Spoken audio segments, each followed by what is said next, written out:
এই গরমের হাতের থেকে বাঁচতে, শরীরকে সুস্থ রাখতে নামমাত্র তেল মশলায় যদি তোমাদের হেলদি কোনো ব্রেকফাস্ট কিংবা টিফিন বানিয়ে খেতে ইচ্ছা করে, আমি বলবো এই খাবারটা তোমরা বানিয়ে খেয়ে দেখো, দেখবে ভীষণ মজা পাবে। খাবারটা যেমন হেলদি তেমন কিন্তু দারুণ মুখরোচক।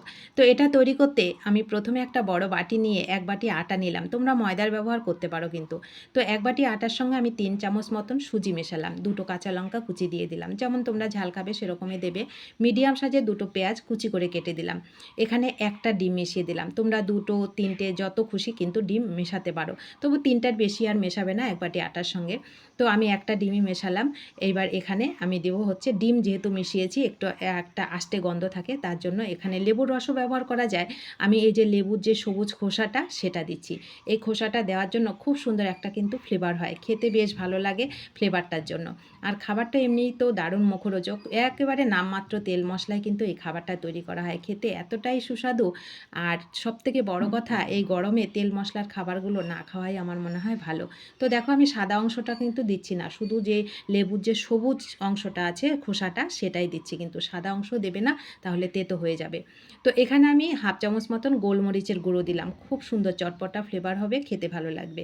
আর এখানে 1/2 চামচের থেকে একটু কম আমি দিলাম হচ্ছে সাদা জিরে, এখানে কালো জিরেরও ব্যবহার করা যায়।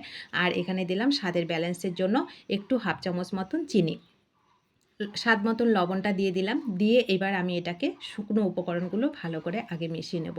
আমি এখানে আর কোনো রকম মশলার ব্যবহার করব না, তোমরা চাইলে কিন্তু মশলার ব্যবহার করতে পারো।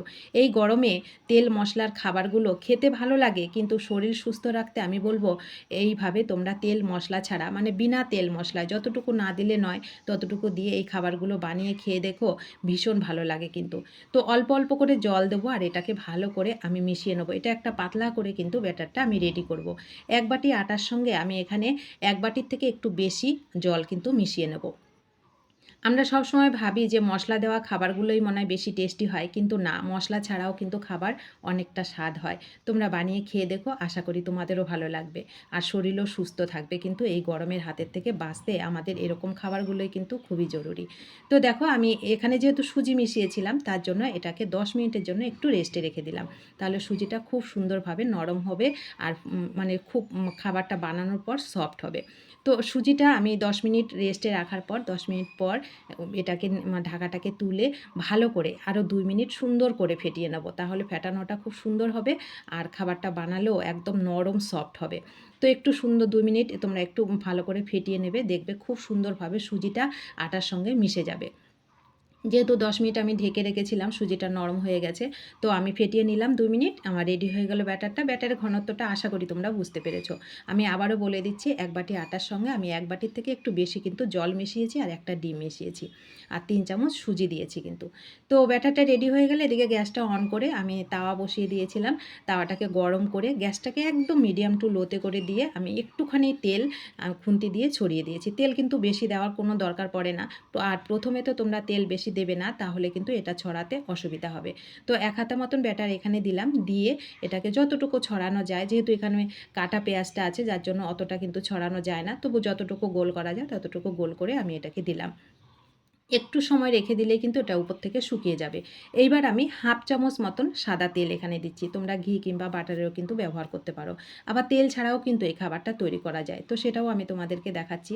প্রথমে দেখো একটু সময় নিয়ে, এখানে যেহেতু ডিম আছে, গ্যাসের ফ্লেমটাকে মিডিয়াম টু লোতে করে রেখে একটু সময় নিয়ে এটাকে উল্টে পাল্টে একটু সুন্দর করে ব্রাউন কালার করে ভাজবে, দেখবে উপরের সাইডটা খুব সুন্দর কালার আসবে আর খেতেও ভালো লাগবে।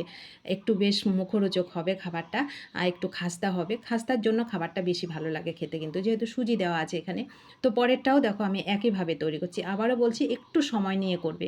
এখানে পেঁয়াজটা আছে, ডিম আছে, আর একটু তেল দেওয়ার জন্য এটা খুব সুন্দর করে তোমরা ভাজবে। আর তেলটা কিন্তু বেশি দেবে না, 1/2 চামচ তেলেই কিন্তু এটা খুব সুন্দরভাবে ভাজা হয়ে যায়, যদি গ্যাসের ফ্লেমটাকে মিডিয়াম টু লোতে করে রাখো। তো দেখো পরেরটাকেও আমি একইভাবে সুন্দর করে একটু সময় নিয়ে ব্রাউন কালার করে একটু খাস্তা করে আমি এটাকে ভেজে নিয়েছি। তো দুটো আমার ভাজা হয়ে গেল, দেখো কালারটা কত সুন্দর হয়েছে। তো পরেরটা আমি ভাজবো হচ্ছে তেল ছাড়া। এখানে কোনো রকম তেলের ব্যবহার করব না, যতটুকু ছড়ানো যায় 1 হাতা ব্যাটার দিয়ে আমি তেল ছাড়া এটাকে দিলাম, আর উপর থেকে একটু চাট মশলা আর হচ্ছে একটু গোলমরিচের গুঁড়ো ছিটিয়ে দেবো, তাহলে অনেক বেশি চটপটা হবে। যেহেতু এটা আমি তেল ছাড়া তৈরি করছি, সেক্ষেত্রেও কিন্তু এই খাবারটা খেতে বেশ ভালো লাগে। তোমরা দুরকমভাবেই করতে পারো, দুরকম খাবারটাই কিন্তু খুব ভালো লাগে খেতে। আমি আবারও বলছি, এই গরমের হাতের থেকে বাঁচতে কিংবা বিনা তেল মশলায় তোমরা এরকম হেলদি খাবারগুলো কিন্তু খেতে পারো।